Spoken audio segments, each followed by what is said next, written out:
আজকের ভিডিওতে আমরা আলোচনা করব কিভাবে মক্কার কুরাইশ সম্প্রদায় ইসলামের অগ্রযাত্রা বন্ধ করার জন্য বিভিন্ন উদ্যোগ গ্রহণ করেছিল। প্রথম দিকে মক্কার কুরাইশ সম্প্রদায় ইসলাম কবুল করা মুসলিমদের উপর কঠোর জুলুম এবং অত্যাচার চালিয়েছিল। তারা বিভিন্ন কৌশল অবলম্বন করে নবী করিম সাল্লাল্লাহু আলাইহি সাল্লাম এবং ইসলামের অগ্রযাত্রাকে থামিয়ে দেওয়ার অপচেষ্টা করেছিল। তবে তাদের এই অপচেষ্টার মধ্যে দুটি গুরুত্বপূর্ণ বাধা স্পষ্ট হয়ে উঠেছিল। প্রথমত, নবী করিম সাল্লাল্লাহু আলাইহি সাল্লামের ব্যক্তিত্ব এতটাই আকর্ষণীয় ছিল যে মানুষের হৃদয়ে তার প্রতি গভীর শ্রদ্ধা ও ভালোবাসার সৃষ্টি হয়েছিল। ফলে কুরাইশ সম্প্রদায় সরাসরি নবী করিম সাল্লাল্লাহু আলাইহি সাল্লামের বিরুদ্ধে অবস্থান নিতে দ্বিধাগ্রস্ত হয়ে পড়েছিল। দ্বিতীয়ত, নবী করিম সাল্লাল্লাহু আলাইহি সাল্লামের প্রতি তার চাচা আবু তালিব এবং তার স্ত্রী হজরত খাদিজা রাদিয়াল্লাহু তাআলা আনহার আকুণ্ঠ সমর্থন ছিল। বিশেষ করে নবী করিম সাল্লাল্লাহু আলাইহি সাল্লামকে তার চাচা আবু তালিবের সুরক্ষা ও সহায়তার কারণে কুরাইশরা বুঝতে পেরেছিল নবী করিম সাল্লাল্লাহু আলাইহি সাল্লামের উপর সরাসরি আক্রমণ করা সহজ হবে না। এই পরিস্থিতিতে কুরাইশদের শীর্ষ নেতারা একত্রিত হয়ে একটি গুরুত্বপূর্ণ বৈঠকের আয়োজন করেছিল। প্রথমে তারা সিদ্ধান্ত নিয়েছিল নবী করিম সাল্লাল্লাহু আলাইহি সাল্লামের সঙ্গে আলোচনার মাধ্যমে তাকে ইসলামের পথ থেকে সরানোর চেষ্টা করতে হবে। তাদের ধারণা ছিল যদি নবী করিম সাল্লাল্লাহু আলাইহি সাল্লামকে তাদের কথায় সম্মত করানো যায় তবে সমস্ত সমস্যার সমাধান হয়ে যাবে। তারা আরও আলোচনা করল যদি নবী করিম সাল্লাল্লাহু আলাইহি সাল্লাম সম্মত না হন তবে বনু হাশিম গোত্রকে নবী করিম সাল্লাল্লাহু আলাইহি সাল্লামের বিরুদ্ধে খেপিয়ে তুলতে হবে। তাদের বিশ্বাস ছিল এই দুটি কৌশলের একটিতে সফল হলেই তাদের উদ্দেশ্য পূরণ হয়ে যাবে। এরপর আলোচনা শুরু হলো কোন ব্যক্তিকে নবী করিম সাল্লাল্লাহু আলাইহি সাল্লামের সঙ্গে আলোচনার জন্য নির্ধারণ করা যায়। এই সময় উতবা বিন রাবিয়া বললেন, আমি মুহাম্মদের সঙ্গে আলোচনা করব। আব্দুল্লাহ অর্থাৎ মুহাম্মদের পিতার সঙ্গে আমার অনেক ঘনিষ্ঠ সম্পর্ক ছিল, সেই খাতিরে মুহাম্মদ হয়তো আমার কথায় সম্মত হবে। আপনারা আমাকে নির্বাচন করুন, আমি মুহাম্মদকে সম্মত করাবো। উপস্থিত লোকেরা একমত হয়ে বলল, আপনার মতো একজন বিচক্ষণ ও সহনশীল ব্যক্তি এই কাজের জন্য সবচেয়ে উপযুক্ত। আপনি মুহাম্মদের সঙ্গে আলোচনা করুন, আমরা আশা করছি আপনি তাকে সম্মত করাতে পারবেন। উতবা নবী করিম সাল্লাল্লাহু আলাইহি সাল্লামের কাছে উপস্থিত হলেন। সেই সময়ে নবী করিম সাল্লাল্লাহু আলাইহি সাল্লাম কাবার সামনে ইবাদতে নিমগ্ন ছিলেন। দূর থেকে মক্কার অন্যান্য নেতারা আলোচনার উপর দৃষ্টি রাখছিলেন। উতবা নবী করিম সাল্লাল্লাহু আলাইহি সাল্লামের সামনে বসে বিনয়ের সঙ্গে বলল, হে মুহাম্মদ, তুমি আমার ভাইয়ের ছেলে এবং আমার আপনজন, কিন্তু তোমার মাঝে আমরা কিছু পরিবর্তন দেখতে পাচ্ছি। তোমার কারণে মক্কার বিভিন্ন গোত্রের ঐক্য ভেঙে যাচ্ছে, ঘরে ঘরে বিচ্ছেদের সৃষ্টি হচ্ছে। তুমি আমাদের উপাস্যদের সমালোচনা করছো, বিষয়টা আসলে কি? তুমি যদি সম্পদের জন্য এই সমস্ত করে থাকো তাহলে আমাকে বলো তুমি কত টাকা চাও, আমরা তোমাকে সেই সম্পদ দিতে প্রস্তুত রয়েছি। যদি নেতৃত্ব চাও তবে সেটাও বলো, আমরা সবাই একসঙ্গে তোমাকে নেতা হিসাবে গ্রহণ করব এবং তোমার প্রতিটি আদেশ মান্য করব। আর যদি তুমি কোনো সম্মানিত বংশের সুন্দরী মেয়েকে বিবাহ করতে চাও তবে সেটাও বলো, আমরা তোমার বিয়ের আয়োজন করব। এমনকি যদি তোমার উপর কোনো জিন বা অন্য কোনো অসুস্থতা থাকে যার কারণে তুমি এই সমস্ত কথা বলছো, সেটাও আমাদের বলো, আমরা সেরা চিকিৎসকের মাধ্যমে তোমার চিকিৎসা করানোর ব্যবস্থা করব। নবী করিম সাল্লাল্লাহু আলাইহি সাল্লাম এই বেয়াদবি সূচক কথাবার্তা ধৈর্য সহকারে শুনলেন। উতবার কথা শেষ হলে তিনি শান্তভাবে বললেন, এখন আমার কথা শোনো। এরপর তিনি সূরা হামিম সজদা থেকে আয়াত তেলাওয়াত করতে শুরু করলেন। তেলাওয়াত শুনে উতবা ধীরে ধীরে উপলব্ধি করলেন যে এই কালাম কোনো সাধারণ মানুষের হতেই পারে না। এই আয়াতগুলো শোনার সঙ্গে সঙ্গে তার চেহারার রং পরিবর্তিত হতে শুরু করেছিল। যখন নবী করিম সাল্লাল্লাহু আলাইহি সাল্লাম সেই আয়াত তেলাওয়াত করতে শুরু করেছিলেন সেখানে বলা হয়েছিল, যদি তোমরা আমার কথা না মানো তবে সেই আগুনের শাস্তির জন্য প্রস্তুত হও যা আদ এবং সামুদ জাতিকে ধ্বংস করেছে। উতবা তখন আতঙ্কিত হয়ে পড়েছিল। সে অস্থির হয়ে নবী করিম সাল্লাল্লাহু আলাইহি সাল্লামের দিকে হাত বাড়িয়ে তাকে থামানোর চেষ্টা করছিল। কিন্তু তখনই আয়াতটি সম্পূর্ণ হয় এবং নবী করিম সাল্লাল্লাহু আলাইহি সাল্লাম পরবর্তী অংশ তেলাওয়াত করতে শুরু করেছিলেন। যখন সিজদার আয়াত তেলাওয়াত করা শেষ হলো, নবী করিম সাল্লাল্লাহু আলাইহি সাল্লাম সিজদায় পড়ে গেলেন। এই দৃশ্য দেখে উতবা বুঝতে পারল তার কথার কোনো প্রভাব নবী করিম সাল্লাল্লাহু আলাইহি সাল্লামের উপরে পড়েনি। উতবা তখন কুরাইশদের নিকটে ফিরে আসলো। তার চেহারায় বিভ্রান্তির ছাপ স্পষ্টই ফুটে উঠেছিল। সে কুরাইশদের মজলিসে চুপচাপ বসে পড়ল। কিছুক্ষণ পর তার চেতনা ফিরে আসলে সে বলল, আমি তোমাদের প্রতিনিধি হয়ে মুহাম্মদের নিকটে গিয়েছিলাম, কিন্তু তোমরা আমাকে আলোচনার ব্যাপারে কোনো প্রশ্ন করছো না কেন?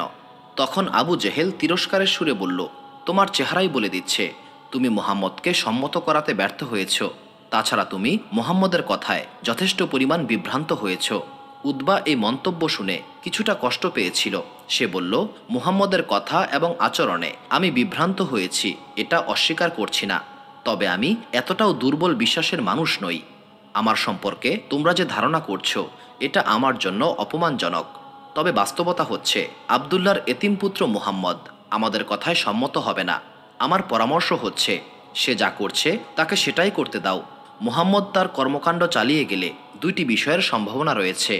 এক, তার এমন কর্মকাণ্ডের ফলে সমগ্র আরব তার বিরুদ্ধে অবস্থান নেবে। দুই, আরবরা তার বিরুদ্ধে অবস্থান নিয়ে তাকে হত্যা করলে আমাদের উদ্দেশ্য সফল হয়ে যাবে।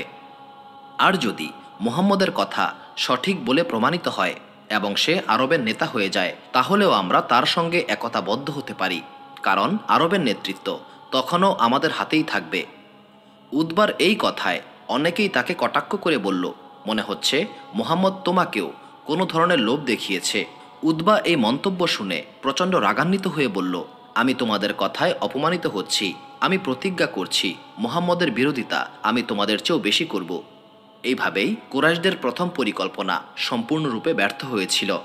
এরপর তারা আবারও একটি বৈঠকের আয়োজন করেছিল। সেই বৈঠকে তারা বলল, এটা খুবই দুঃখজনক ব্যাপার। আমরা একজন অভিজ্ঞ ও বিচক্ষণ ব্যক্তিকে পাঠিয়েছিলাম। আমরা ধারণা করেছিলাম তিনি মুহাম্মদের কথায় বিভ্রান্ত হবেন না, কিন্তু তিনিও মুহাম্মদের কথায় বিভ্রান্ত হয়েছেন। এখন আমাদের উচিত একটি দল পাঠানো। এরপর তারা সিদ্ধান্ত নিল 14 থেকে 15 জনের একটি দলকে নবী করিম সাল্লাল্লাহু আলাইহি সাল্লামের নিকটে পাঠাবেন। তাদের ধারণা ছিল একজন মানুষকে মুহাম্মদ কোনো একটা উপায়ে বিভ্রান্ত করতে পেরেছে, তবে দলবদ্ধভাবে গেলে মুহাম্মদ এত মানুষকে একসঙ্গে বিভ্রান্ত করতে পারবে না, এবং এই দলের সবাই অভিজ্ঞ এবং পরীক্ষিত রাজনীতিবিদ। এই নতুন প্রস্তাব সবার কাছেই গ্রহণযোগ্য মনে হলো। তারা আরও বলল, একজন ব্যক্তিকে পাঠানো আমাদের ভুল ছিল। মুহাম্মদ ইতিমধ্যেই অনেক মানুষকে বিভ্রান্ত করে ফেলেছে। অতপর এই দল নবী করিম সাল্লাল্লাহু আলাইহি সাল্লামের নিকটে উপস্থিত হলো। নবী করিম সাল্লাল্লাহু আলাইহি সাল্লাম শান্তভাবে তাদেরকে বসতে বললেন। তখন সেই দলের একজন বলতে শুরু করলো, হে আমাদের ভাতিজা মুহাম্মদ, এত বছর যাবৎ তুমি আমাদের সঙ্গেই ছিলে। মক্কা একটি শান্তিপূর্ণ শহর, তুমি কেন এখানে অশান্তির সূত্রপাত ঘটাচ্ছ? এরপর তারা উতবার মতোই প্রস্তাব দিতে শুরু করেছিল। তারা বলল, তোমার কি দরকার? সম্পদ, নেতৃত্ব নাকি অন্য কিছু? শুধু একবার বলো, আমরা তা দিতে প্রস্তুত রয়েছি।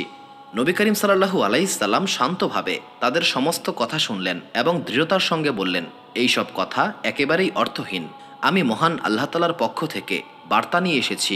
মহান আল্লাহ তাআলা আমাকে আদেশ করেছেন, আমি মানুষকে মহান আল্লাহ তাআলার রহমতের সুসংবাদ দিচ্ছি এবং জাহান্নামের শাস্তির ব্যাপারে সতর্ক করছি, কিন্তু তোমরা নিজেদের ইচ্ছা আমার উপর চাপানোর চেষ্টা করছো।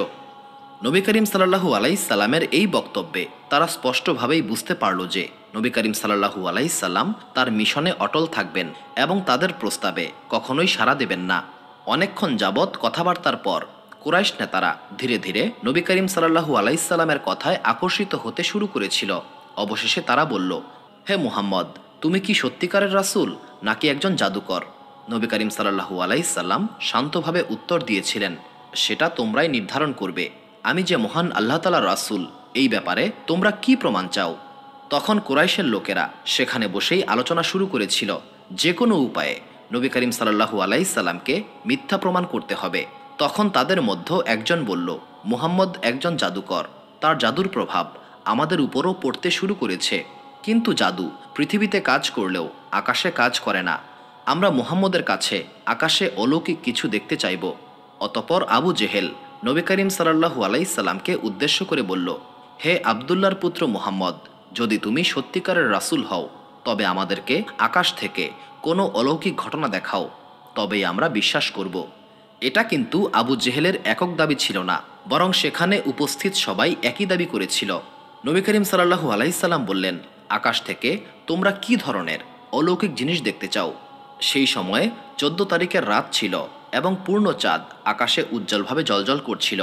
তখন আবু জেহেল বলল, আকাশের এই চাঁদকে 2 টুকরা করে দেখাও, তাহলে আমরা বিশ্বাস করব। নবী করিম সাল্লাল্লাহু আলাইহি সাল্লাম মুচকি হেসে চাঁদকে ইশারা করলেন। সঙ্গে সঙ্গে চাঁদ 2 খণ্ডে বিভক্ত হয়ে গেল। সুবহানাল্লাহ। তখন কুরাইশরা আবারও বলল, এবার এই চাঁদকে একত্রিত করে দেখাও, তাহলেই আমরা বিশ্বাস করব।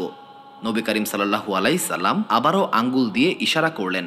সঙ্গে সঙ্গে চাঁদের দুই খণ্ড আবারও একত্রিত হয়ে গেল। কুরাইশরা এই অলৌকিক ঘটনা দেখে হতভম্ব হয়ে পড়েছিল। এরপরেও তাদের অন্তরে হিংসা ও অহংকার দূর তো হলোই না, বরং আরও বেড়ে গিয়েছিল। এই অলৌকিক ঘটনার কথা পবিত্র কোরআনে উল্লেখ করা হয়েছে।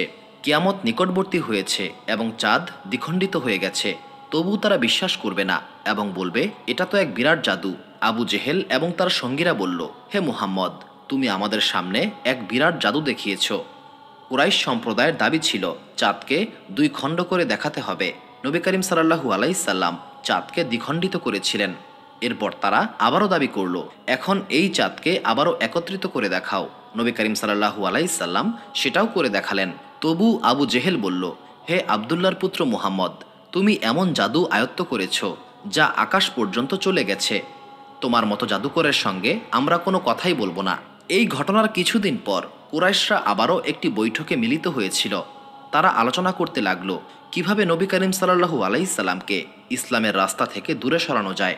বেশ কিছু বিতর্ক এবং চিন্তাভাবনার পর তারা এই সিদ্ধান্তে উপনীত হলো, মুহাম্মদের সঙ্গে আলোচনা করে তাকে রাজি করানো সম্ভব নয়। তখন একজন প্রস্তাব দিল, এমন একটা ব্যবস্থা করতে হবে যেখানে উভয় পক্ষই সুবিধা লাভ করতে পারে। এতদিন আমরা মুহাম্মদকে বলেছি সে যেন তাওহীদের রাস্তা থেকে সরে আসে। এবার আমরা তাকে এমন একটি প্রস্তাব দেব যেখানে অর্ধেক তার এবং অর্ধেক আমাদের কথা মানা হবে। এবার হয়তো তিনি রাজি হবেন। এই প্রস্তাব তাদের মধ্যে সর্বসম্মতভাবে গ্রহণযোগ্য হলো এবং তারা এই ব্যাপারে আবারও নতুন একটি পরিকল্পনা নিয়ে এগিয়ে যাওয়ার চেষ্টা করল। তৃতীয়বার কুরাইশরা আরও একটি নতুন দল গঠন করেছিল। নবী করিম সাল্লাল্লাহু আলাইহি সাল্লামের কাছে এসে বলল, হে মুহাম্মদ, আমরা এমন একটি প্রস্তাব দিচ্ছি যেখানে তোমার কথাও মানা হবে এবং আমাদের কথাও মানা হবে। তুমি আগামী 1 বছর আমাদের উপাস্যদের ইবাদত করবে এবং 1 বছর আমরা তোমার আল্লাহর ইবাদত করব। নবী করিম সাল্লাল্লাহু আলাইহি সাল্লাম সঙ্গে সঙ্গে এই প্রস্তাব নাকচ করে দিলেন। তখন কুরাইশরা প্রস্তাবটি আরও সহজ করে বলল, তাহলে 1 সপ্তাহ তুমি আমাদের উপাস্যদের ইবাদত করবে এবং 1 সপ্তাহ আমরা তোমার আল্লাহকে ইবাদত করব। নবী করিম সাল্লাল্লাহু আলাইহি সাল্লাম এবারও এই প্রস্তাব নাকচ করে দিলেন।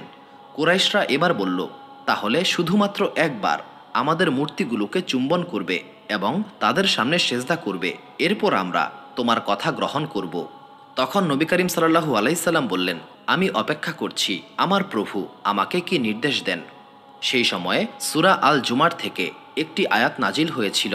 সেখানে মহান আল্লাহ তাআলা বলেন, হে প্রিয় নবী, আপনি তাদেরকে বলুন, তোমরা কি আমার কাছে এটা দাবি করছো যে আমি আমার অবস্থান পরিবর্তন করে তোমাদের উপাস্যদের সামনে মাথা নত করব? এটা কখনোই সম্ভব নয়। পাশাপাশি সূরা কাফিরুন নাজিল হয়েছিল।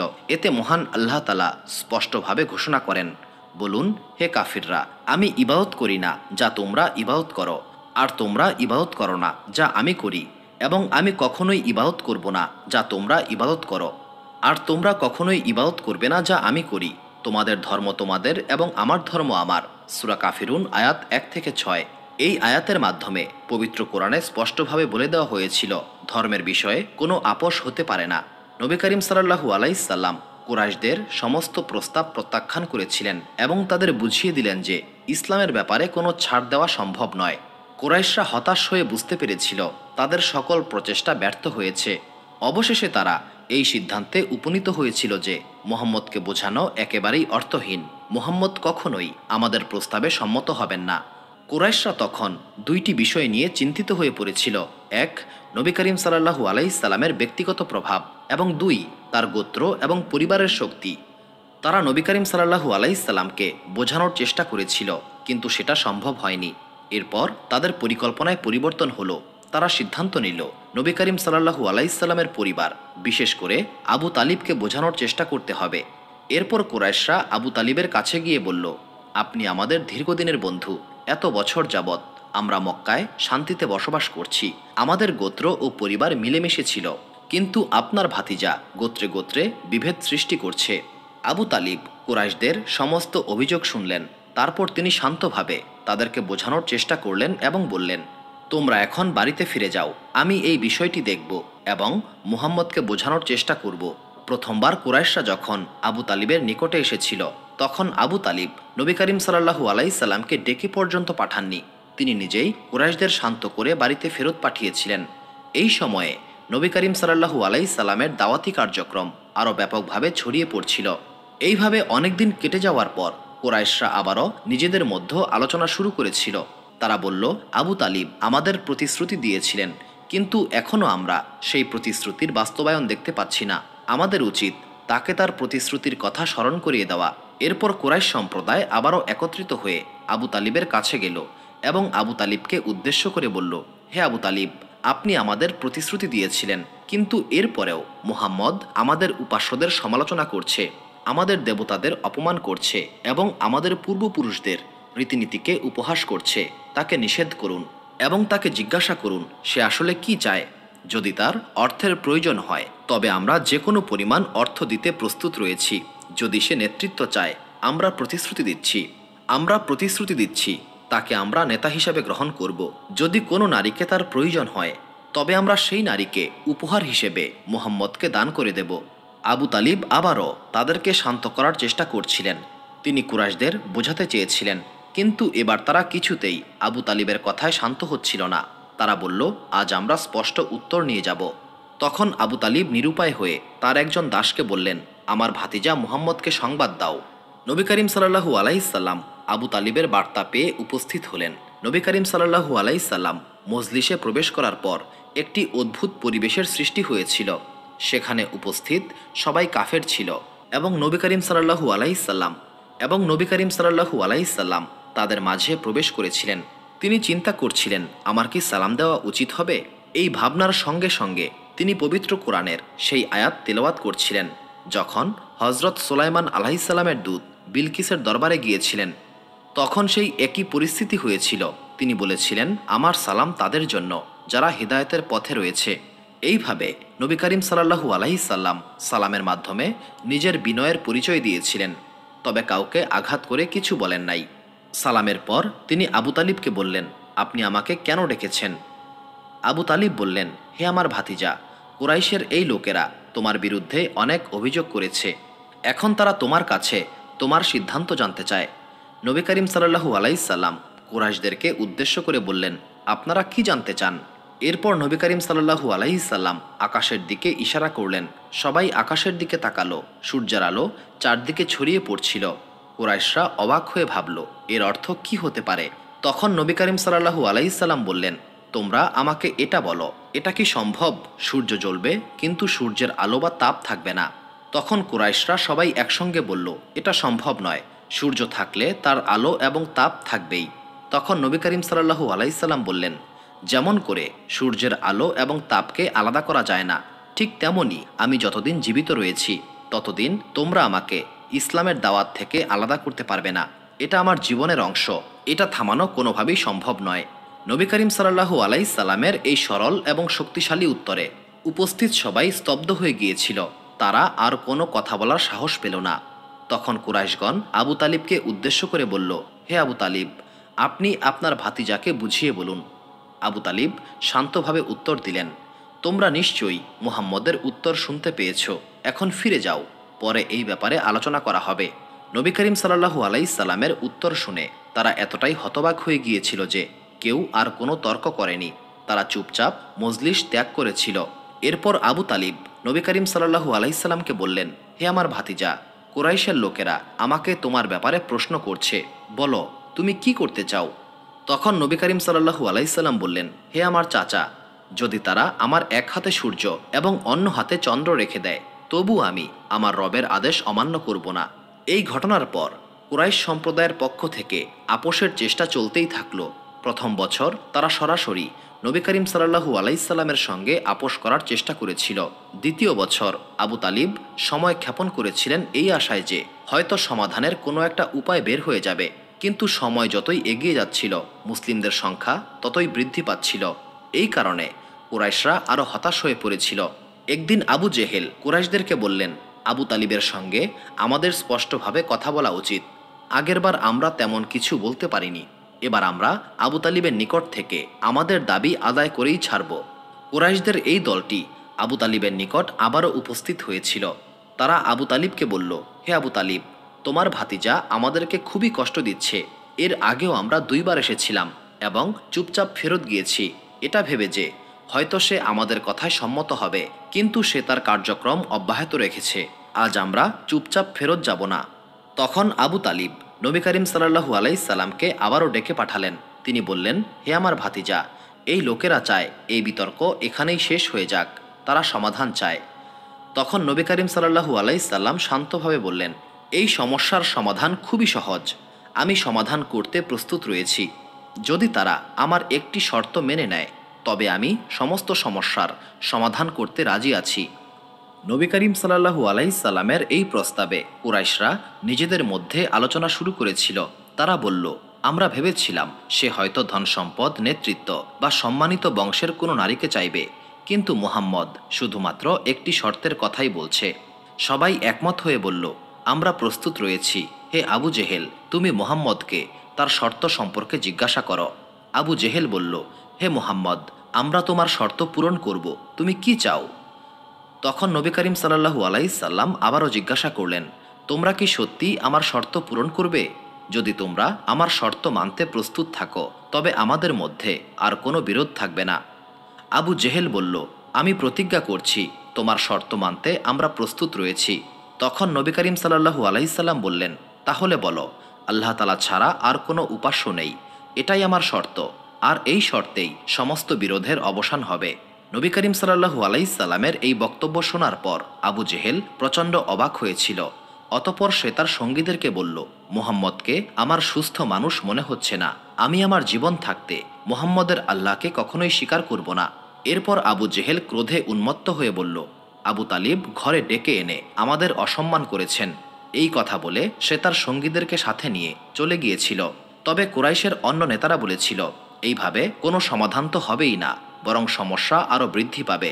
আমরা বুঝতে পারছি মুহাম্মদ আমাদের কথায় সম্মত হবে না, এমনকি আবু তালিবও মুহাম্মদকে সম্মত করাতে পারবে না। এরপর তারা নতুন আরেকটি পরিকল্পনা উপস্থাপন করেছিল। এবার তারা বলল, আমরা আবু তালিবকে বলবো, যদি আবু তালিব মুহাম্মদকে সম্মত করাতে না পারেন তবে মুহাম্মদকে সমর্থন করা বন্ধ করতে হবে। এরপর কুরাইশরা ভাবছিল, আবু তালিব কী কারণে তার ভাতিজা মুহাম্মদের প্রতি এতটা সহানুভূতিশীল, কেন আবু তালিব মুহাম্মদকে এতটা ভালোবাসেন, এই যুবকের মধ্যে এমন কী গুণ রয়েছে? তারপর তারা নিজেদের মধ্যে আলোচনা করে এই সিদ্ধান্তে উপনীত হলো যে আবু তালিবের এমন কোনো সন্তান নেই যে মুহাম্মদের মতো এত সুন্দর এবং শক্তিশালী। সেই জন্যই হয়তো আবু তালিব তার এতিম ভাতিজাকে এতটা ভালোবাসেন।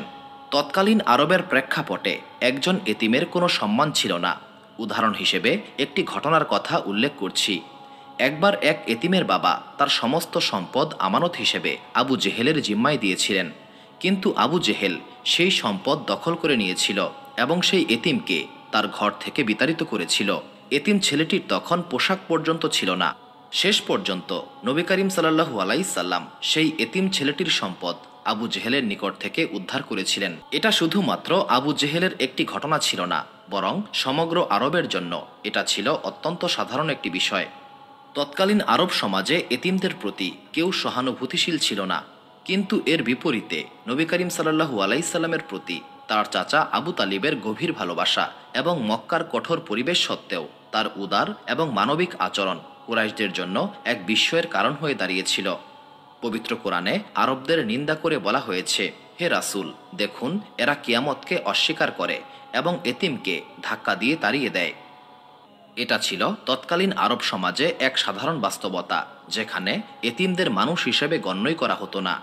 এই প্রেক্ষাপটে তারা ভাবছিল, আবু তালিব কেন এতিমের পক্ষ নিয়েছেন এবং তিনি তার ভাতিজাকে কেন এতটা সমর্থন করছেন। অনেক চিন্তা ভাবনার পর তারা এই সিদ্ধান্তে উপনীত হলো যে নবী করিম সাল্লাল্লাহু আলাইহিস সাল্লামের সৌন্দর্য, শক্তি এবং আকর্ষণীয় ব্যক্তিত্বের কারণেই আবু তালিব তার পাশে রয়েছেন। এরপর কুরাইশ সম্প্রদায় নতুন একটি ষড়যন্ত্রের জাল বুনতে শুরু করেছিল। তারা ওয়ালিদ ইবনে মুগিরার বিখ্যাত এবং আকর্ষণীয় পুত্র আমারাকে এই ষড়যন্ত্রের খুঁটি হিসেবে ব্যবহার করার পরিকল্পনা করেছিল। আমারা তার সৌন্দর্য এবং ব্যক্তিত্বের জন্য সমগ্র আরব জুড়ে বিখ্যাত ছিল। এবার কুরাইশ সম্প্রদায় আরও একটি দল গঠন করেছিল এবং তারা কৌশল পরিবর্তন করেছিল। পূর্বে তারা আবু তালিবকে বলেছিল, তোমার ভাতিজা মুহাম্মদকে সম্মত করাও, কিন্তু এইবার কুরাইশরা বলল, যখনই আমরা এই দাবি করি তখন আবু তালিব তার ভাতিজা মুহাম্মদকে আমাদের সামনে হাজির করে এবং আমরা কথা বলার সাহস হারিয়ে ফেলি। কুরাইশরা ওয়ালিদ ইবনে মুগিরার অনুমতি নিয়ে আমারাকে এই দলে অন্তর্ভুক্ত করেছিল। এরপর সেই শক্তিশালী দল আবু তালিবের কাছে উপস্থিত হয়েছিল। এই দলে ছিল আবু জেহেল, আবু আল বাক্তারি, হিসাম, উতবা, সাইবা, উমাইয়া ইবনে খালেক এবং আরও অনেকে। তারা বনু হাসিম গোত্রের একজনকে সঙ্গে নিয়েছিল, যাতে করে তাদের কথার গুরুত্ব বৃদ্ধি পায়। এরপর কুরাইশের এই দল আবু তালিবকে বলল, হে আবু তালিব, আজ আমরা তোমার জন্য একটি খুশির প্রস্তাব নিয়ে এসেছি। তুমি তোমার ভাতিজাকে আমাদের হাতে তুলে দেবে। এর বিনিময়ে আমারা নামের এই যুবককে দিচ্ছি। সমগ্র আরবে আমারার মতো সুন্দর এবং সম্মানিত আর কেউ নেই। তার বাবা ওয়ালিদ ইবনে মুগিরা মক্কার সবচেয়ে ধনী ব্যক্তি। এরপর তারা আরও বলল, আমারা শুধুমাত্র সৌন্দর্যেই নয়, সম্পদেও সমৃদ্ধ। আমারার পিতার সমস্ত সম্পদ তোমার জন্য প্রস্তুত রয়েছে। তুমি আমারাকে নাও এবং তোমার ভাতিজা মুহাম্মদকে দাও। আবু তালিব এই প্রস্তাব শুনে বিস্ময়ে হতবাক হয়ে গেলেন। তারপর তিনি ক্ষুব্ধ কণ্ঠে বললেন, তোমরা কিভাবে এমন নিকৃষ্ট প্রস্তাব নিয়ে আমার কাছে আগমন করলে? এটা কিভাবে সম্ভব যে আমি আমার নিজের সন্তানতুল্য ভাতিজাকে তোমাদের হাতে তুলে দেব, শুধুমাত্র এই কারণে যে আমারা নামের এই যুবকটি সুন্দর এবং আকর্ষণীয়? এরপর তিনি কঠোরভাবে প্রশ্ন করলেন, তোমরা কি অর্থের বিনিময়ে নিজের সন্তানকে কোরবানি করতে পারবে? কুরাইশদের সঙ্গে আসা বনু হাসিম গোত্রের ব্যক্তিটি বললেন, হে আবু তালিব, তুমি কি এতটাই বোকা? কেন তুমি নিজের গোত্রের বিপক্ষে কথা বলছো? আবু জেহেল তো ন্যায়সঙ্গত প্রস্তাব দিয়েছে। আবু তালিব এবার প্রচণ্ড রাগান্বিত হয়ে বললেন, তুমি আমার আপন চাচাতো ভাই হয়েও আবু জেহেল, উতবা, সাইবা এবং তাদের মতো লোকদের সঙ্গে এসে এমন এক দাবি করছো যা কোনো সম্মানিত ব্যক্তি কখনোই মানতে পারবে না। এরপর তিনি আরও বললেন, আজকের পর থেকে তোমরা আর কখনোই আমার কাছে আসবে না। আমি যতদিন জীবিত রয়েছি ততদিন আমি আমার ভাতিজা মুহাম্মদকে সুরক্ষা প্রদান করব। চূড়ান্ত পর্যায়ের হতাশ হয়ে এবারও আবু জেহেলের দল চলে গিয়েছিল। তারা বুঝতে পেরেছিল আবু তালিব তাদের প্রস্তাব সম্পূর্ণরূপে প্রত্যাখ্যান করেছেন এবং তিনি নবী করিম সাল্লাল্লাহু আলাইহিস-সাল্লামের পাশে থাকার অঙ্গীকার করেছেন। এখন পর্যন্ত আবু তালিব কৌশল এবং ধৈর্যের মাধ্যমে পরিস্থিতি সামাল দিয়েছিলেন। তিনি চেয়েছিলেন যাতে সরাসরি সংঘাতের কোনো পরিস্থিতির সৃষ্টি না হয়। তিনি ভেবেছিলেন তিনি আবু জেহেলদের সঙ্গে সরাসরি সংঘাতে জড়াবেন না, যাতে তিনি তার ভাতিজা মুহাম্মদ সাল্লাল্লাহু আলাইহিস-সাল্লামের পাশেই থাকতে পারেন এবং একই সঙ্গে আবু জেহেল এবং তার সঙ্গীদের কিছুটা নিয়ন্ত্রণ করতে পারেন। কিন্তু এখন আর এই অবস্থান ধরে রাখা সম্ভব নয়। আবু তালিব বুঝতে পেরেছিলেন তার পক্ষে নিরপেক্ষ থাকা আর সম্ভব নয়। তৎক্ষণাৎ আবু তালিব বনু হাসিম গোত্রের সমস্ত যুবকদের জন্য একটি সভার আয়োজন করেছিলেন। সেখানে তিনি বললেন, আমি গোত্র প্রধান হিসেবে তোমাদেরকে আহ্বান করছি। এখন থেকে আমার ভাতিজা মুহাম্মদের সুরক্ষার দায়িত্ব তোমাদের। এখন থেকে আমরা সবাই তাকে প্রকাশ্যে সমর্থন করব। এই আহ্বানের জবাবে সবাই আবু তালিবের প্রতি আনুগত্য প্রকাশ করেছিল, শুধুমাত্র আবু লাহাব ছাড়া। বনু হাসিম গোত্রের সবাই ঐক্যবদ্ধ হয়ে নবী করিম সাল্লাল্লাহু আলাইহিস-সাল্লামের সুরক্ষার শপথ নিয়েছিল। এই প্রকাশ্যে আনুগত্যের শপথ ছিল নবী করিম সাল্লাল্লাহু আলাইহিস-সাল্লামের সুরক্ষার জন্য অত্যন্ত গুরুত্বপূর্ণ একটি পদক্ষেপ এবং এটা ছিল নবুয়তের ৫ম বছরের ঘটনা। এই দিকে কুরাইশের সেই দল যারা আমারার বিনিময়ে নবী করিম সাল্লাল্লাহু আলাইহিস-সাল্লামকে নিতে এসেছিল, তারা ব্যর্থ হয়ে ফিরে গিয়েছিল। এই ঘটনার ৩ দিন পর কোনো এক কারণবশত নবী করিম সাল্লাল্লাহু আলাইহিস-সাল্লাম আবু তালিবের সঙ্গে সাক্ষাৎ করতে আসেননি। নবী করিম সাল্লাল্লাহু আলাইহিস-সাল্লাম তখন হজরত খাদিজা রাদিয়াল্লাহু তাআলা আনহার বাড়িতে বসবাস করতেন, যা আবু তালিবের বাড়ি থেকে বেশ কিছুটা দূরে ছিল। তবে সাধারণত নবী করিম সাল্লাল্লাহু আলাইহিস-সাল্লাম দিনে অন্তত একবার চাচা আবু তালিবের বাড়িতে আসতেন, কিন্তু ওই দিন তিনি আবু তালিবের বাড়িতে আসেন নাই। এতে আবু তালিব প্রচণ্ড দুশ্চিন্তাগ্রস্ত হয়ে পড়েছিলেন। তিনি ভাবলেন, আমার ভাতিজা মুহাম্মদ প্রতিদিন আমার সঙ্গে সাক্ষাৎ করে, কিন্তু আজ এমন কি হলো? এমন তো নয় আবু জেহেল এবং তার সঙ্গীরা সরাসরি মুহাম্মদের উপর আক্রমণ করেছে বা তাকে অপহরণ করেছে। আবু তালিব অস্থির চিত্তে আরও একটা দিন অপেক্ষা করেছিলেন, কিন্তু পরের দিনও নবী করিম সাল্লাল্লাহু আলাইহিস-সাল্লাম সাক্ষাৎ করতে আসেন নাই। এতে আবু তালিব দুশ্চিন্তায় অস্থির হয়ে পড়েছিলেন। এরপর আবু তালিব বনু হাসিম গোত্রের সমস্ত যুবকদের আহ্বান করে বললেন, এখন তোমাদের আনুগত্যের পরীক্ষা দেওয়ার সময় হয়েছে। তোমরা প্রত্যেকে তোমাদের অস্ত্র ধারণ করো এবং আমার সঙ্গে চলো। আবু তালিব জানতেন কাবার প্রাঙ্গণে মক্কার কুরাইশ নেতারা তাদের অনুসারীদেরকে সঙ্গে নিয়ে অবস্থান করত। তিনি যুবকদেরকে সঙ্গে নিয়ে কাবার উদ্দেশ্যে যাত্রা শুরু করেছিলেন। এই প্রস্তুতি ছিল তার ভাতিজা মুহাম্মদ সাল্লাল্লাহু আলাইহিস সুরক্ষার জন্য, এবং তিনি প্রতিজ্ঞা করেছিলেন যদি মুহাম্মদের কোনো বিপদ ঘটেই থাকে তবে এর পরিণাম অত্যন্ত ভয়াবহ হবে। আবু তালিব বনু হাসিম গোত্রের যুবকদের নির্দেশ দিলেন, আমি যার নিকটে গিয়ে দাঁড়াবো তোমরা প্রত্যেকে তার অনুসারীদের সঙ্গে গিয়ে দাঁড়াবে এবং প্রস্তুত থাকবে। আমি ইশারা দেওয়ার সঙ্গে সঙ্গে তোমরা তার গলা কেটে ফেলবে। এই পরিকল্পনা ঠিক করে তিনি কাবার উদ্দেশ্যে যাত্রা শুরু করলেন এবং কাবায় পৌঁছে তিনি আবু জেহেলের সন্ধান করছিলেন। আবু তালিবের দৃঢ় বিশ্বাস ছিল যদি নবী করিম সাল্লাল্লাহু আলাইহিস কোনো ক্ষতি হয়েই থাকে তবে আবু জেহেল নিশ্চয়ই এর সঙ্গে জড়িত। অবশেষে তিনি আবু জেহেলকে দেখতে পেলেন। তিনি বনু হাসিমের যুবকদের বললেন, ওখানে আবু জেহেল রয়েছে, দ্রুত যাও এবং প্রত্যেকে আবু জেহেলের দলের প্রতিজনের পাশে অবস্থান নেবে, আমি এখনই আসছি। এই বলে তিনি অন্যদিকে চলে গেলেন। এমন সময় তিনি হঠাৎ করে হজরত জায়েদ ইবনে হারিসা রাদিয়াল্লাহু তাআলা আনহুকে দেখতে পেলেন। হজরত জায়েদ খুব দ্রুত আবু তালিবের নিকটে এসে বললেন, আপনার ভাতিজা মুহাম্মদ সাল্লাল্লাহু আলাইহিস আমি দেখেছি। তিনি গত রাতে আমার সঙ্গেই ছিলেন এবং আমরা ফুলা নামক স্থানে গিয়েছিলাম। এই কথা শুনে আবু তালিব নিশ্চিত হলেন তার ভাতিজা মুহাম্মদ নিরাপদেই রয়েছেন। এরপর আবু তালিব আত্মবিশ্বাস এবং গাম্ভীর্যের সঙ্গে আবু জেহেলের নিকটে গিয়ে বললেন, হে আবু জেহেল, তুমি হয়তো জানো না আজ আমি তোমাকে হত্যা করার পূর্ণ প্রস্তুতি নিয়ে এখানে এসেছিলাম। যদি মাত্র কয়েক মিনিট বিলম্ব না হতো তাহলে এই মুহূর্তে তোমার মৃতদেহ এখানে পড়ে থাকত। আবু জেহেল এই কথায় হতভম্ব হয়ে গিয়েছিল এবং ভীতস্বরে জিজ্ঞাসা করল, কি হয়েছে? আবু তালিব বললেন, আমার ভাতিজা মোহাম্মদ গত রাত থেকে আমার কাছে আসেনি। আমি সন্দেহ করেছিলাম হয়তো তুমি তার ক্ষতি করার চেষ্টা করেছ। এমনটা ঘটলে শুধু তুমি নও, তোমার সম্পূর্ণ গোত্র আজ বিলীন হয়ে যেত।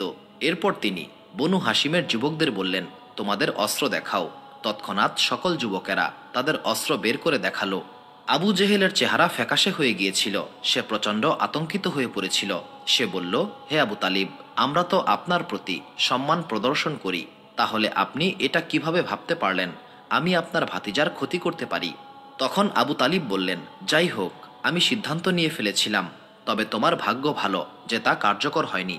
এই কথা বলে তিনি বনু হাসিমের যুবকদেরকে নিয়ে চলে গেলেন। তবে আবু জেহেল গভীর চিন্তায় মগ্ন হয়ে গেল। সে উপলব্ধি করতে পেরেছিল মুহাম্মদের সঙ্গে লড়াই করার আগে আবু তালিবের সঙ্গে লড়াই করতে হবে। এরপর মক্কার কুরাইশ নেতারা নবী করিম সাল্লাল্লাহু আলাইহিস এবং তার চাচা আবু তালিবের প্রভাবকে দুর্বল করার জন্য ষড়যন্ত্র শুরু করেছিল। তাদের পরিকল্পনা ছিল আবু তালিবের সম্মান এবং শক্তিকে মুছে ফেলতে হবে এবং তার বিরুদ্ধে আরবের সমস্ত গোত্রকে একত্রিত করতে হবে, কারণ তারা বুঝতে পেরেছিল যতদিন আবু তালিব জীবিত থাকবেন ততদিন নবী করিম সাল্লাল্লাহু আলাইহিস কোনো ক্ষতি করা সম্ভব হবে না। এই ষড়যন্ত্র বাস্তবায়নে তাদের প্রায় 2 বছর সময় লেগেছিল। নবুয়তের 12 বছর পূর্ণ হওয়ার পর আবু জেহেল তার পরিকল্পনা সফল করতে সক্ষম হয়েছিল। তিনি আরবের গোত্র প্রধানদের সঙ্গে একটি চুক্তি করেছিলেন যা আবু তালিবের বিরুদ্ধে ছিল। এর ফলে আবু তালিব এবং তার গোত্রকে মক্কার এক নির্জন স্থানে অর্থাৎ শিয়রে আবু তালিবে বসবাস করতে বাধ্য হয়েছিলেন। এই ষড়যন্ত্র আবু তালিবকে দুর্বল করার উদ্দেশ্যে করা হয়েছিল। তবে এত আয়োজনের পরেও নবী করিম সাল্লাল্লাহু আলাইহিস এবং আবু তালিবকে দিয়ে কুরাইশরা তাদের উদ্দেশ্য বাস্তবায়ন করতে পারেনি। এর ফলে তারা আবারও নতুন এক ষড়যন্ত্র শুরু করেছিল। এবার তাদের লক্ষ্য ছিল আবু তালিবের সম্মান এবং শক্তিকে সম্পূর্ণভাবে ধ্বংস করে ফেলা। অবশেষে আবু জেহেল এবং তার সঙ্গীরা সিদ্ধান্ত নিয়েছিল নবী করিম সাল্লাল্লাহু আলাইহিস সঙ্গে শেষবারের মতো আলোচনা করবে। যদিও তাদের আশা ছিল এবার হয়তো নবী করিম সাল্লাল্লাহু আলাইহিস তাদের কথায় সম্মত হবেন। কুরাইশ নেতারা এবার সরাসরি নবী করিম সাল্লাল্লাহু আলাইহিস নিকটে এলো। তাদের সঙ্গে ছিলেন মক্কার সমস্ত প্রভাবশালী নেতারা। এই ঘটনা পবিত্র কোরআনের সূরা আশ-শুরায় উল্লেখ করা হয়েছে। আবু জেহেল বলল, হে মুহাম্মদ, তোমার কি হয়েছে? আমরা তো আগে শান্তিতে বসবাস করছিলাম, তুমি কেন আমাদের মধ্যে বিবাদের সৃষ্টি করছো? কেন আমাদের সমাজের ঐক্য নষ্ট করছো?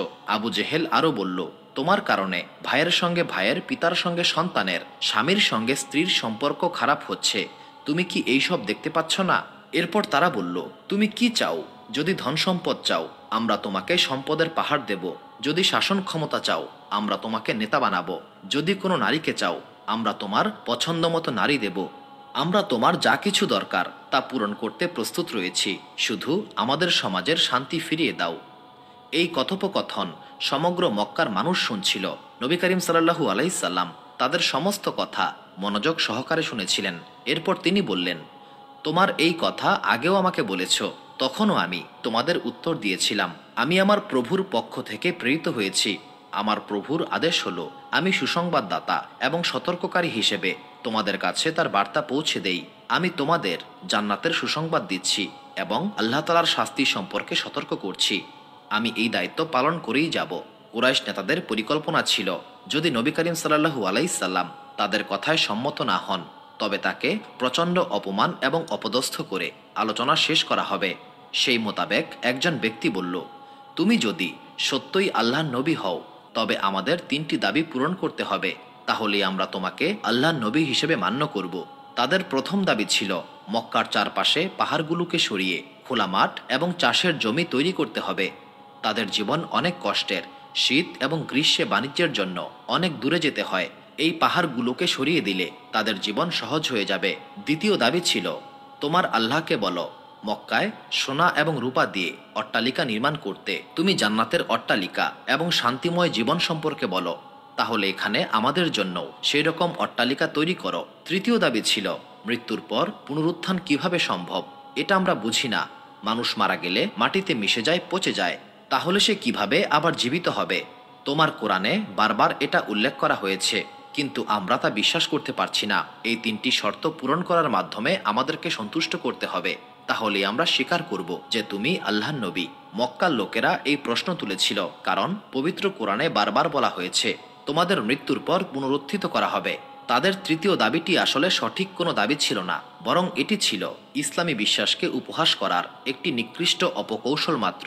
তারা বিদ্রূপ করে বলল, তোমার আল্লাহকে বলো মৃত কিছু মানুষকে জীবিত করে দেখাক, বিশেষ করে তোমার প্রপিতামহ কুসাইকে। বনু হাসিম গোত্রের উন্নতি তার মাধ্যমেই হয়েছে, তাকে জীবিত করে আমাদের সামনে আনো, যাতে আমরা তার সঙ্গে কথা বলতে পারি। তার কাছেই আমরা শুনতে চাই তুমি সত্যি কিনা। যদি সে তোমাকে সমর্থন করে, তবে আমরাও তোমাকে সমর্থন করব।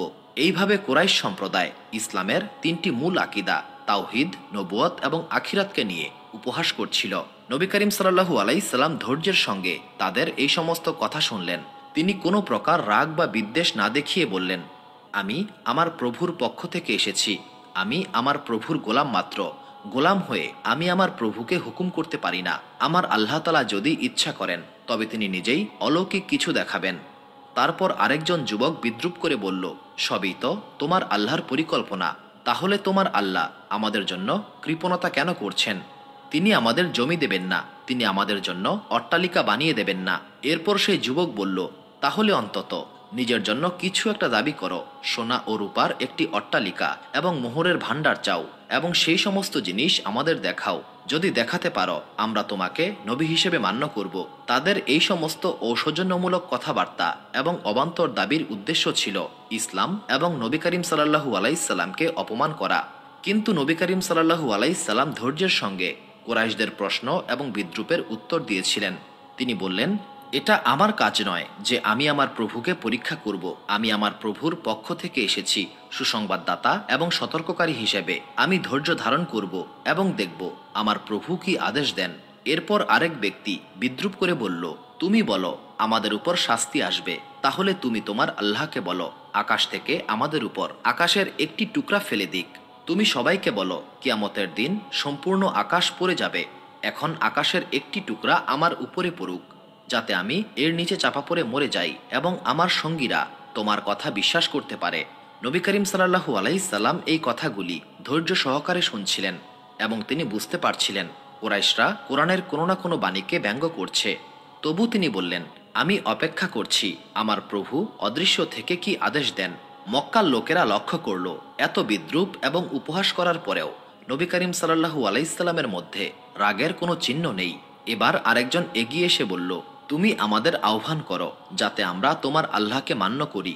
কিন্তু কেন আমরা তাকে মান্য করব?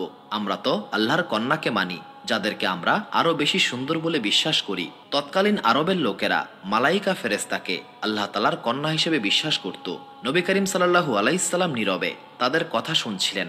তখনও তারা নবী করিম সাল্লাল্লাহু আলাইহিস সাল্লামকে রাগান্বিত করার চূড়ান্ত চেষ্টা করছিল।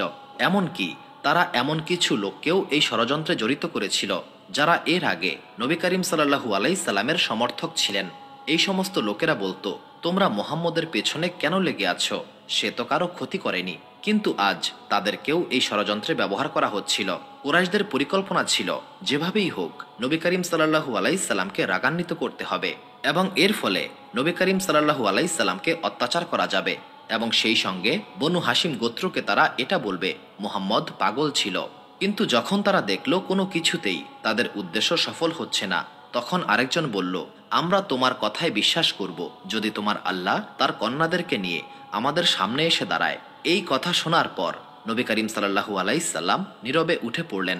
এই ঘটনা সম্পর্কে পবিত্র কোরআনে বলা হয়েছে, তাদের হৃদয় রয়েছে কিন্তু তারা হৃদয় দিয়ে চিন্তা করে না, তাদের চোখ রয়েছে কিন্তু তারা চোখ দিয়ে দেখে না, তাদের কান রয়েছে কিন্তু তারা কান দিয়ে শোনে না। সূরা আল আরাফ আয়াত 179। নবী করিম সাল্লাল্লাহু আলাইহি সাল্লাম উঠে দাঁড়ালেন এবং নিজের বাড়ির দিকে রওনা হলেন। এই সময় নবী করিম সাল্লাল্লাহু আলাইহি সাল্লামের ফুফু আতিকা রাদিয়াল্লাহু তাআলা আনহার ছেলে আব্দুল্লাহ নবী করিম সাল্লাল্লাহু আলাইহি সাল্লামের সঙ্গেই ছিল। আব্দুল্লাহ বলল, হে আমার ভাই, কুরাইশরা মাত্র 3টি দাবি করেছিল। যদি তুমি এই 3টি দাবি পূরণ করতে তবে তোমার কোনো ক্ষতি হতো না, বরং তোমার যুক্তি আরও শক্তিশালী হতো আর তারা নিশ্চুপ হয়ে যেত। আমি ভালোভাবেই অবগত রয়েছি, তুমি চাইলে মহান আল্লাহ তাআলা তোমার ইচ্ছা অবশ্যই পূরণ করতেন। নবী করিম সাল্লাল্লাহু আলাইহি সাল্লাম নীরবে তার কথা শুনলেন এবং ঘরের দিকে যাত্রা অব্যাহত রাখলেন। কিছুক্ষণ পর আব্দুল্লাহ আবারও বলল, হে আমার ভাই, আমি তোমার প্রতি ঈমান আনতে প্রস্তুত রয়েছি, তবে আমার একটি ইচ্ছা পূরণ করতে হবে। তুমি এখান থেকে 4র্থ আসমান পর্যন্ত একটি সিঁড়ি তৈরি করবে। আমি সেই সিঁড়ি দিয়ে 4র্থ আসমানে যাব এবং ফিরে আসার সময় 4 জন ফেরেশতাকে সঙ্গে নিয়ে আসব, যারা আমাকে বলবে তুমি সত্য নবী। তখন আমি অবশ্যই তোমাকে নবী হিসেবে মান্য করব। নবী করিম সাল্লাল্লাহু আলাইহি সাল্লাম বুঝতে পেরেছিলেন এটা গভীর এক ষড়যন্ত্র, যাতে তার ভাইকেও সামিল করা হয়েছে। তাদের উদ্দেশ্য ছিল নবী করিম সাল্লাল্লাহু আলাইহি সাল্লামকে ক্রমাগত বিরক্ত এবং অপমান করা ও রাগিয়ে তোলা। নবী করিম সাল্লাল্লাহু আলাইহি সাল্লাম কিছুক্ষণ থামলেন। নবী করিম সাল্লাল্লাহু আলাইহি সাল্লামের এই প্রতিক্রিয়া দেখে আব্দুল্লাহ ভীত হয়ে পড়েছিল। তখন আব্দুল্লাহ বলল, আমি আসলে মজা করছিলাম, এমনকি তুমি যদি সেই সিঁড়ি তৈরি করো তবু আমি তোমাকে নবী হিসেবে মান্য করব না। এই কথাগুলো ছিল নবী করিম সাল্লাল্লাহু আলাইহি সাল্লাম এবং কুরাইশদের শেষ কথোপকথন। এরপর কুরাইশদের পক্ষ থেকে বিদ্রূপ এবং উপহাসের ধারা শেষ হয়ে গিয়েছিল। নবী করিম সাল্লাল্লাহু আলাইহি সাল্লাম ধৈর্য, প্রজ্ঞা এবং দৃঢ়তার সঙ্গে তাদের প্রতিটি চক্রান্ত ব্যর্থ করে দিয়েছিলেন। এরপর কুরাইশরা সিদ্ধান্ত নিয়েছিল আবু তালিবকে সমগ্র মক্কা থেকে বিচ্ছিন্ন করতে হবে। এই পরিকল্পনা বাস্তবায়নে তাদের আরও 2 বছর সময় লেগেছিল। তবে এর মধ্যে তারা আরও একটি ষড়যন্ত্রের সূচনা করেছিল। তাদের পরিকল্পনা ছিল নবী করিম সাল্লাল্লাহু আলাইহি সাল্লামের আমিন এবং সাদিক অর্থাৎ বিশ্বস্ত এবং সত্যবাদী হওয়ার খ্যাতি ধ্বংস করতে হবে। তার চরিত্রে কালিমা লেপন করে তাকে যতটা সম্ভব অপমান করতে হবে। তবে কুরাইশরা নবী করিম সাল্লাল্লাহু আলাইহি সাল্লামের উপর আক্রমণ করেনি 2টি কারণে। 1, নবী করিম সাল্লাল্লাহু আলাইহি সাল্লামের নিজস্ব মর্যাদা এবং তার চরিত্রের অটুট বিশ্বাসযোগ্যতা। 2, আবু তালিবের সমর্থন। তাদের ষড়যন্ত্রের মূল পরিকল্পনা ছিল আবু তালিব এবং নবী করিম সাল্লাল্লাহু আলাইহি সাল্লামকে অপমানিত করতে হবে। তারা সিদ্ধান্ত নিয়েছিল যেখানেই সম্ভব হবে সেখানেই নবী করিম সাল্লাল্লাহু আলাইহি সাল্লামকে অপমান করতে হবে। কিছুদিন পর আবু জেহেলের দল নবী করিম সাল্লাল্লাহু আলাইহি সাল্লামকে অপমান করার দারুণ একটি উপায় পেয়েছিল। এটা যেন মহান আল্লাহ তাআলার বিশেষ পরিকল্পনার একটি অংশ ছিল। আবু জেহেল ঘোষণা করেছিল, আব্দুল্লাহর এতিমপুত্র মুহাম্মদকে এবার আমরা চূড়ান্ত পর্যায়ের অপমান করব। আমরা এতদিন তাকে সম্মত করানোর অনেক চেষ্টা করেছি, এবার আমরা তার চরিত্রে কালিমা লেপন করব। একদিন সকালে মক্কা শহরে একজন যুবক এসে উপস্থিত হয়েছিল। তার সঙ্গে ছিল 17টি উট। তৎকালীন আরব সমাজে উটকে খুবই মূল্যবান সম্পদ হিসেবে বিবেচনা করা হতো। প্রত্যেকটি উটের উপরে ছিল একজন দাস। এই দাসেরা ছিল অসাধারণ সুন্দর এবং শক্তিশালী। উটগুলি মূল্যবান কাপড়ে ঢাকা ছিল এবং দাসের পরনে ছিল বিলাসবহুল পোশাক। তাদের কোমরে ছিল সোনার বেল্ট। দৃশ্যটি এমন ছিল যেন কোনো রাজকীয় কাফেলা মক্কায় প্রবেশ করছে। এই দৃশ্য দেখে মক্কার লোকেরা অবাক হয়ে গিয়েছিল। যখন সেই যুবক মক্কায় প্রবেশ করেছিল প্রথমেই তার দেখা হয়েছিল আবু আল বক্তারির সঙ্গে। সেই যুবক তাকে জিজ্ঞাসা করল, এই মক্কায় মুহাম্মদ নামের একজন ব্যক্তি রয়েছেন। আবু আল বক্তারি অবাক হয়েছিলেন। রাজকীয় শোভাযাত্রা নিয়ে আসা এই যুবক মুহাম্মদের ব্যাপারে প্রশ্ন কেন করছে? এটা ছিল সেই সময় যখন কুরাইশদের সঙ্গে নবী করিম সাল্লাল্লাহু আলাইহি সাল্লামের সম্পর্ক খুবই খারাপ অবস্থায় ছিল, কুরাইশরা তখন সিদ্ধান্ত নিয়েছিল এখন থেকে নবী করিম সাল্লাল্লাহু আলাইহি সাল্লামের সঙ্গে আপোষ করার আর কোনো চেষ্টা করা হবে না। এই পরিস্থিতিতে আবু আল বক্তারি বলল, আপনি মুহাম্মদের ব্যাপারে কি জানতে চান? সেই যুবক বলল, আমার পিতা কিছুদিন আগে ইন্তেকাল করেছেন। ইন্তেকালের পূর্বে তিনি আমাকে একটি শেষ ইচ্ছার কথা বলেছিলেন। তিনি বলেছিলেন মক্কায় যাবে, সেখানে মুহাম্মদ নামের একজন ব্যক্তি রয়েছে, তার কিছু বৈশিষ্ট্য থাকবে, এই সমস্ত উট, দাস এবং সম্পদ তাকে দেবে। আমি আমার পিতার সেই ইচ্ছা পূরণ করতে এসেছি। আবু আল বক্তারি বললেন, মুহাম্মদের ঘর এখান থেকে খুব বেশি দূরে নয়, সাফা পাহাড় থেকে বের হওয়ার পরেই তার বাড়ি দেখতে পাবেন। তিনি সম্ভবত এখন বাড়িতেই রয়েছেন। এরপর তিনি সেই যুবককে রাস্তা বুঝিয়ে দিলেন। কিন্তু সেই যুবক ভুল করে আবু জেহেলের বাড়িতে উপস্থিত হয়েছিল। সেখানে গিয়ে যুবক জিজ্ঞাসা করল, আপনি কি মুহাম্মদ? এই প্রশ্ন শুনে আবু জেহেল চমকে উঠল। সে বলল, আপনি কে? মুহাম্মদকে কেন দরকার? এটা ছিল সেই সময়ের ঘটনা যখন কুরাইশরা সিদ্ধান্ত নিয়েছিল মক্কায় আগত কোনো অচেনা মানুষকে নবী করিম সাল্লাল্লাহু আলাইহি সাল্লামের কাছে যেতে দেওয়া হবে না। সেই যুবক বলল, যদি তুমি মুহাম্মদ হও তবে এই সম্পদ, এই উট এবং এই দাস তোমার। আমার পিতা মৃত্যুর পূর্বে এই সম্পদ তোমাকে দান করেছেন। তখন আবু জেহেল বলল, আমিই মুহাম্মদ, এই সমস্ত সম্পদ আমাকে দাও, এই সম্পদ আমার। তবে আবু জেহেলের এই আচরণে যুবক বুঝতে সক্ষম হয়েছিল এই ব্যক্তি তার পিতার ওসিয়ত করা সেই মুহাম্মদ নন। তখন সেই যুবক বলল, তুমি সেই মুহাম্মদ নও যার কথা আমার পিতা আমাকে বলেছিলেন। এই কথা বলে যুবক সেখান থেকে চলে গিয়েছিল। কিছু দূর যাওয়ার পর এই যুবকের সঙ্গে একজন মুসলিমের সাক্ষাৎ হয়েছিল। সেই ব্যক্তি তাকে নবী করিম সাল্লাল্লাহু আলাইহি সাল্লামের বাড়ির সঠিক ঠিকানা বলে দিলেন। এই দিকে আবু জেহেল দূর থেকে লক্ষ্য করছিল সেই যুবক নবী করিম সাল্লাল্লাহু আলাইহি সাল্লামের বাড়িতে উপস্থিত হয়েছে। সেই যুবক যখন নবী করিম সাল্লাল্লাহু আলাইহি সাল্লামকে দেখল, তখন সে বুঝতে পারল এই ব্যক্তি হচ্ছেন সেই ব্যক্তি যার কথা আমার পিতা বলেছিলেন। তখন সেই যুবক নবী করিম সাল্লাল্লাহু আলাইহি সাল্লামকে সালাম দিয়ে বলল, আমি অনেক দূর থেকে আপনার সঙ্গে সাক্ষাৎ করতে এসেছি। নবী করিম সাল্লাল্লাহু আলাইহি সাল্লাম বললেন, তুমি নিশ্চয়ই মুদিরের ছেলে নাজি। তরুণটি বিস্মিত হয়ে বলল, আপনি আমাকে কিভাবে চিনতে পারলেন? তখন নবী করিম সাল্লাল্লাহু আলাইহি সাল্লাম বললেন, তুমি নিশ্চয়ই তোমার পিতার ওসিয়ত পূরণ করতে এসেছ। যুবকটি আরও অবাক হয়ে বলল, আমার পিতা ওসিয়ত করেছিলেন, কিন্তু আপনি কিভাবে জানতে পারলেন? এই ওসিয়তের ব্যাপারে তো আপনার জানার কথা নয়। যুবক তখন পরিপূর্ণভাবে নিশ্চিত হল যে মুহাম্মদ সাল্লাল্লাহু আলাইহি সাল্লামই হচ্ছেন তার বাবার ওসিয়ত করা সেই ব্যক্তি। এই ব্যক্তির নাম, গুণাবলী এবং সত্যনিষ্ঠ আচরণ সবই তার বাবার কথার সঙ্গে মিলে গেছে। তখন সেই যুবক খুশি মনে বলল, আজ আমি এক বিশাল দায়িত্ব থেকে মুক্তি পেলাম। এই সম্পদ আপনার আমানত, দয়া করে এগুলো গ্রহণ করুন। যুবক তার কথা শেষ করে খুব দ্রুত মক্কা থেকে চলে গিয়েছিল, কারণ সে বুঝতে পেরেছিল মক্কার পরিবেশ তার জন্য নিরাপদ নয় এবং মক্কার পরিস্থিতি তার জন্য ঝুঁকিপূর্ণ হতে পারে। তাই সে আর দেরি না করে মক্কা ছেড়ে চলে গিয়েছিল। এই দিকে সেই যুবক চলে যাওয়ার পর আবু জেহেল তলোয়ার হাতে মক্কার অলিতে গলিতে ঘুরতে লাগলো এবং চিৎকার করে বলতে লাগলো, হে কুরাইশ সম্প্রদায়, তোমরা কি ঘুমিয়ে আছো? তোমরা কি জানো না মক্কায় কি হচ্ছে? তোমাদের চোখের সামনে পরিস্থিতি বদলে যাচ্ছে। আবু জেহেলের এমন চিৎকার শুনে লোকেরা আতঙ্কিত অবস্থায় ঘর থেকে বেরিয়ে এলো। তারা বলল, একজন গোলামের চিৎকার আমরা বুঝি, কিন্তু একজন নেতা তলোয়ার হাতে গলিতে ঘুরে চিৎকার করছে। তারা আবু জেহেলকে প্রশ্ন করল, কি সমস্যা, কি হয়েছে? তখন আবু জেহেল বলল, মক্কায় একজন যুবক এসেছিল। সেই যুবক কাবার জন্য 17টি উট নিয়ে এসেছিল। কিন্তু দেখো, যাকে তোমরা আমিন এবং সাদিক বলে ডাকো, সেই মুহাম্মদ কাবার আমানতের মালিকানা দাবি করছে। এটা তো কাবার সম্পদ। আবদুল্লাহর এতিম কোন সাহসে এই সম্পদ নিজের বলে দাবি করছে? তোমরা সবাই প্রস্তুত হও। আবু জেহেলের এই কথায় মক্কার মানুষজন ক্ষুব্ধ হয়ে একত্রিত হতে লাগলো। তারা বলল, এটা ক্ষমার অযোগ্য অপরাধ। কাবার আমানত কেউ নিজের নামে করে নেবে, এটা কিভাবে সম্ভব? সবাই একসঙ্গে যাত্রা শুরু করলো। এই দিকে আবু তালিবও এই সংবাদ পেয়েছিলেন। তিনি খুব দ্রুত সেখানে উপস্থিত হলেন এবং লোকদেরকে থামিয়ে জিজ্ঞাসা করলেন, কি হয়েছে? আবু জেহেল বলল, হে আবু তালিব, আজ আমরা তোমার কোনো কথাই শুনব না। একজন যুবক কাবার জন্য হাদিয়া এনেছিল। তোমার ভাতিজা সেই হাদিয়া আত্মসাৎ করেছে। সে নিজেকে আলামিন দাবি করে, অথচ সে নিজেই কাবার সম্পদ চুরি করেছে।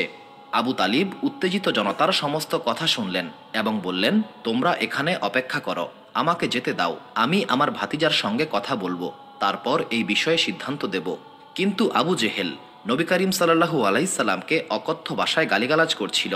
তখন মক্কার কিছু মানুষ আবু জেহেলকে থামিয়ে বলল, উত্তেজিত না হয়ে আমাদের অপেক্ষা করা উচিত, দেখি আবু তালিব আমাদের কি সিদ্ধান্ত দেয়। আবু তালিব জনতাকে শান্ত করেছিলেন এবং নবী করিম সাল্লাল্লাহু আলাইহি সাল্লামের সঙ্গে কথা বলতে ভেতরে গেলেন। এই দিকে আবু জেহেল পুরোপুরি নিশ্চিত ছিল যে তরুণ এই উটগুলি নিয়ে এসেছিল সে ইতিমধ্যেই মক্কা ছেড়ে চলে গেছে। তাছাড়া এই বিষয়ের কোনো সাক্ষীও নেই। তাই মুহাম্মদ সাল্লাল্লাহু আলাইহি সাল্লাম প্রমাণ করতে পারবেন না এই উটগুলি তাকে কেন দেওয়া হয়েছিল। আবু তালিব নবী করিম সাল্লাল্লাহু আলাইহি সাল্লামের কাছে গিয়ে বললেন, হে আমার ভাতিজা, আবু জেহেল মক্কাবাসীকে তোমার বিরুদ্ধে খেপিয়ে তুলেছে। সমগ্র মক্কা এখন তোমার বিরুদ্ধে অবস্থান নিয়েছে। এখন আমি মক্কাবাসীকে কি সিদ্ধান্ত দেব?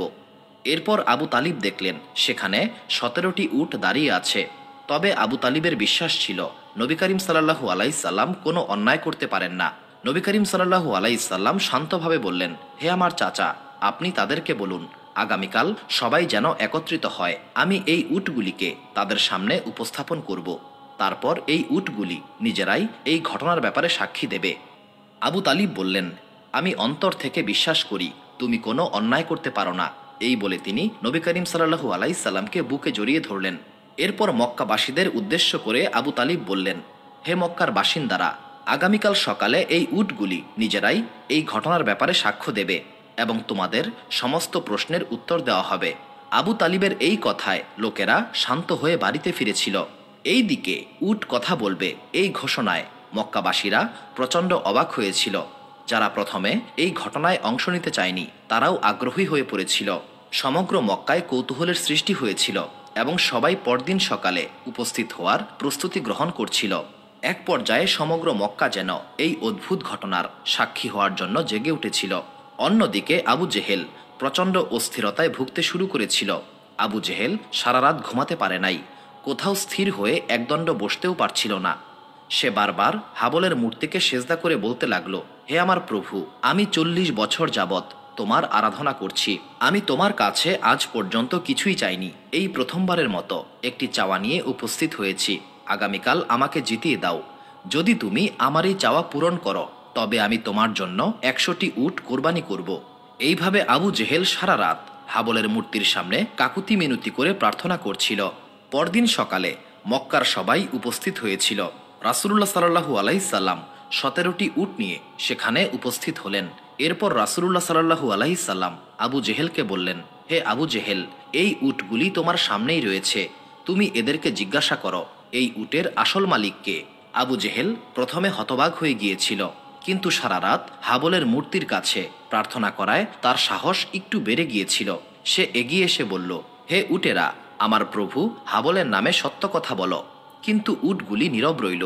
কোনো সাড়া না পেয়ে আবু জেহেল হতাশ হয়ে বলল, এটা কেমন কথা, উট কি কথা বলতে পারে নাকি? এরপর নবী করিম সাল্লাল্লাহু আলাইহি সাল্লাম সামনে এগিয়ে গেলেন এবং উটগুলিকে বললেন, তোমরা সত্য কথা বলো। তৎক্ষণাৎ প্রতিটি উট আরবি ভাষায় কথা বলতে শুরু করেছিল। তারা বলল, আমরা মুহাম্মদ সাল্লাল্লাহু আলাইহি সাল্লামের আমানত, মুহাম্মদ সাল্লাল্লাহু আলাইহি সাল্লামের জন্যই আমাদেরকে পাঠানো হয়েছে। এক ব্যক্তি ওসিয়ত করেছিলেন যে আমাদের মুহাম্মদ সাল্লাল্লাহু আলাইহি সাল্লামের নিকট পৌঁছে দিতে হবে। এখন মুহাম্মদ সাল্লাল্লাহু আলাইহি সাল্লামই হচ্ছেন আমাদের ন্যায্য মালিক। প্রত্যেকটি উট মক্কার মানুষের সামনে এইভাবে স্পষ্টভাবে সাক্ষ্য দিয়েছিল। এরপর নবী করিম সাল্লাল্লাহু আলাইহি সাল্লাম আবারও বললেন, হে আবু জেহেল, আরেকবার চেষ্টা করো। আবু জেহেল আবারও উটগুলোর কাছে গিয়ে প্রশ্ন করল, কিন্তু উটগুলি এইবারও সম্পূর্ণ নীরব রইল।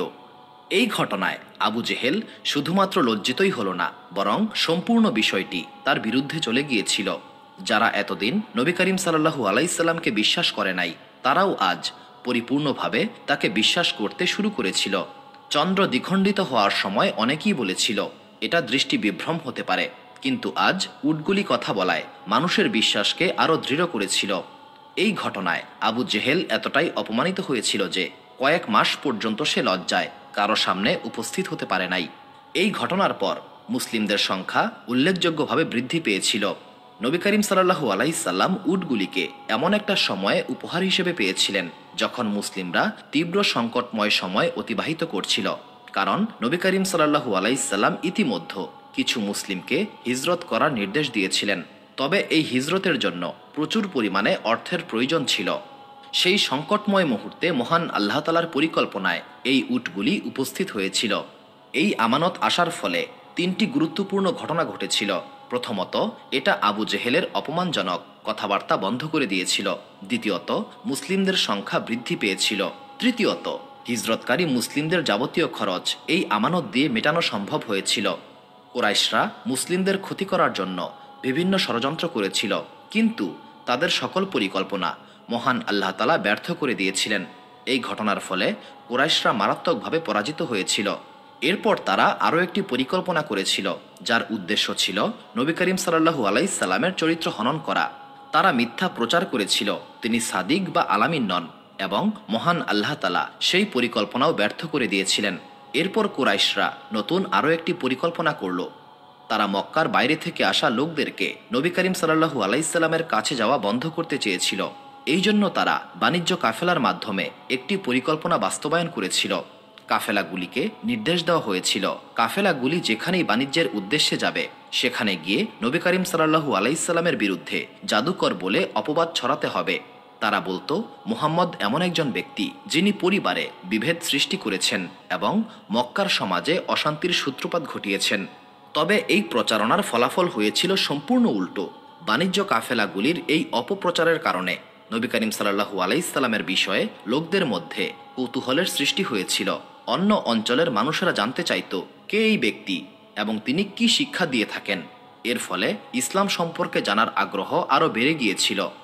যখন নবী করিম সাল্লাল্লাহু আলাইহি সাল্লামের কাছে আরও বেশি পরিমাণে মানুষ আসতে শুরু করেছিল, তখন কুরাইশরা খুবই আতঙ্কিত হয়ে পড়েছিল।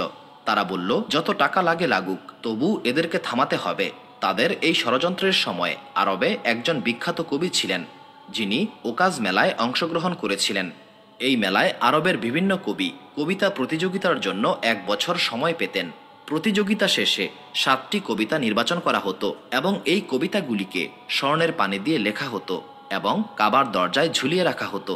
এই কবিতাগুলি ঝুলন্ত কবিতা নামে পরিচিত ছিল এবং আরবের সেরা সাহিত্যকর্ম হিসেবে গণ্য হতো, যতদিন পর্যন্ত সূরা আল কাউসার নাজিল হয়নি।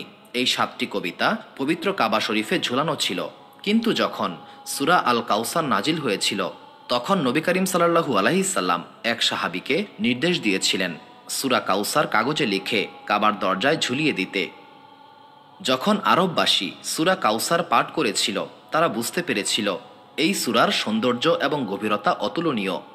সূরা কাউসারের আগ পর্যন্ত 7 জন কবিকে আরবের সবচেয়ে বড় কবি হিসেবে বিবেচনা করা হতো। এই 7 জন কবির মধ্যে একজন ছিলেন কবি আশা, যার কবিতা প্রথম স্থান অধিকার করেছিল। তাকে নবী করিম সাল্লাল্লাহু আলাইহি সাল্লামের বিষয়ে অবগত করা হয়েছিল। এই দিকে কুরাইশরা বাণিজ্য কাফেলার মাধ্যমে নবী করিম সাল্লাল্লাহু আলাইহি সাল্লামের বিরুদ্ধে অপপ্রচার চালাচ্ছিল। তারা কখনো বলতো তিনি পাগল, কখনো বলতো জাদুকর, আবার কখনো বলতো তিনি একজন সাধারণ কবি। কবি আশা যখন শুনল নবী করিম সাল্লাল্লাহু আলাইহি সাল্লামকে কবি বলা হচ্ছে, তার মনে কৌতূহল জেগেছিল। সে ভাবল, আমি নিজেও একজন কবি, আমি এই নতুন কবির সঙ্গে সাক্ষাৎ করব। এই সিদ্ধান্ত নিয়ে সে নিজের উট নিয়ে মক্কার পথে রওনা হয়েছিল। এই দিকে বাণিজ্য কাফেলার লোকেরা এই সংবাদ শুনে আতঙ্কিত হয়ে পড়েছিল। তারা খুব দ্রুত মক্কায় ফিরে এসে আবু জেহেলকে বলল, বড় বিপদ ঘটে গেছে, কবি আশা মক্কায় আসছেন, তিনি মুহাম্মদ সাল্লাল্লাহু আলাইহি সাল্লামের সঙ্গে সাক্ষাৎ করবেন। এই খবর শুনে আবু জেহেল চিন্তিত হয়ে পড়েছিল। সে বলল, এটা ভয়ঙ্কর সমস্যা। যদি কবি আশা মুহাম্মদের প্রতি অনুরক্ত হয়ে পড়ে, তবে হাজার হাজার মানুষ মুসলিম হয়ে যাবে। কিছু একটা করতেই হবে। এরপর খুব দ্রুত একটি জরুরি আলোচনা সভার আয়োজন করা হলো।